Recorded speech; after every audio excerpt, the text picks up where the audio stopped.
We knew that we wanted to move to a new era, and in particular to the future, once we had finished up with Black Ops. We wanted to explore all kinds of new gameplay, but what I think was surprising to us was we started by looking at what the field of technology and military advances would be, and very quickly found ourselves crafting the entire world by working with our experts and looking at the entire geopolitical landscape. And actually, it really helped us fill out a very, very rich world.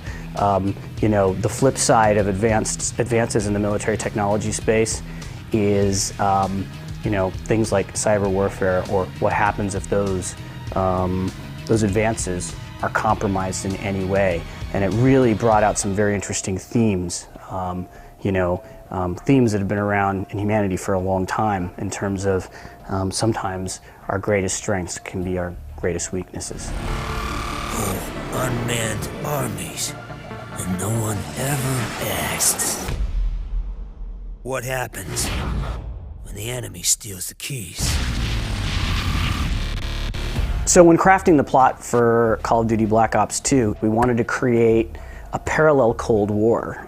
Part of this game does take place in that first Cold War, when we want to tell the story of how the villain came to being, his motivations, and you experience that through the eyes of the characters that you played in Black Ops 1.